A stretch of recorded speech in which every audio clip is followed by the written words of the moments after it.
Hello, class of 2020. I cannot believe that we've made it to graduation day, but our hard work and effort has finally been rewarded. I know we've all had to sacrifice time with friends or even with family in order to make it to this day and obtain our so hard-earned degree. I applaud everyone here for their good use of time management and discipline because this was never easy. I know I can say that my use of time management hasn't always been one of my strongest suits. I've actually always struggled with time management and ending procrastination.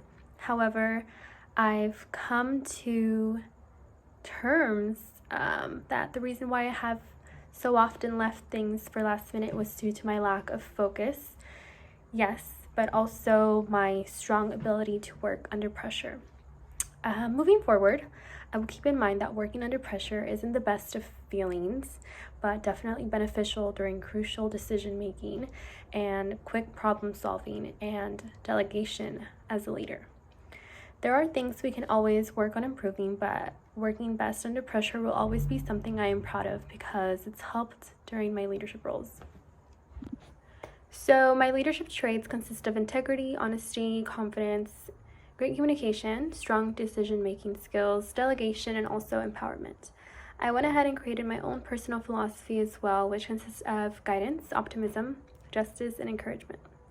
Your performance as a leader must inspire, motivate, and bring out the best in your team.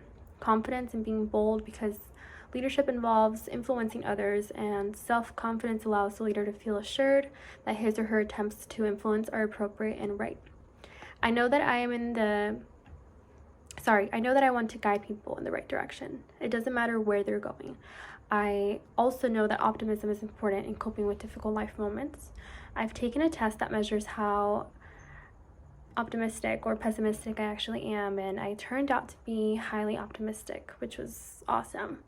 I know that too much of anything could consequence in having unrealistic expectations though, so I try to keep a balance, but I believe that I do know how to differentiate when I'm being too much of something as well.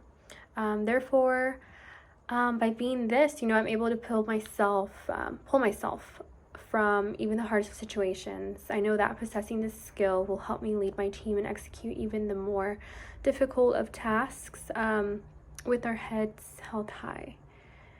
Justice is another word that I've decided to have in my personal philosophy. And I chose this word because justice is about treating everyone equally. And I believe that to gain respect, you need to give it up first. Lastly, encouragement is the action of giving someone support and confidence or hope. I know that I'm the best at providing words of affirmation and pushing others to do their best. A lot of my principles are influenced by the belief that God doesn't discriminate against anyone and does his best to love and guide us in the best possible way so we succeed and help as many people in life. The power of leadership is high. Holding the ability to inspire others and bring out the best in them in order to work towards a goal that will be beneficial for all is truly amazing.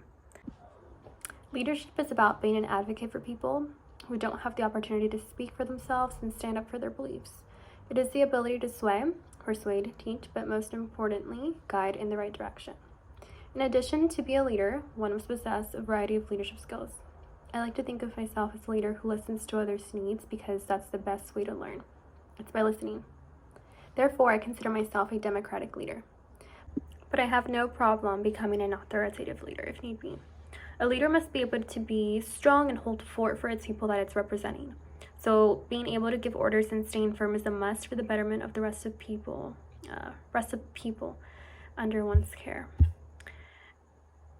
The principles of ethical communication that I will always stand by are honesty, integrity, the endorsement of freedom, equality, and diversity. One of my biggest life mottos is that in order to expect to be respected, one must respect people themselves.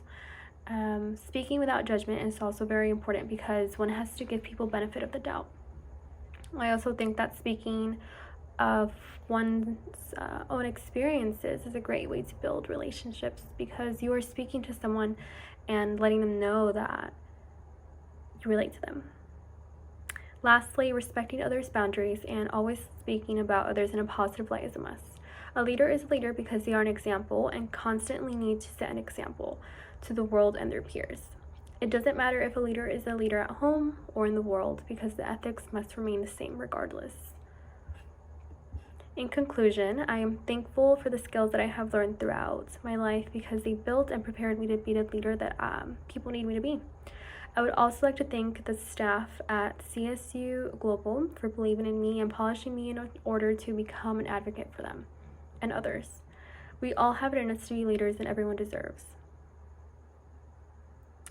Believing in yourself is the first step into the right direction, because if you don't believe in your qualifications, then no one else will. A leader isn't born, it's a person that transforms into one, and must always remember their position is to serve others and guide people towards their success. I look forward to seeing the amazing things each and every one of us accomplish for the betterment of the world. Thank you.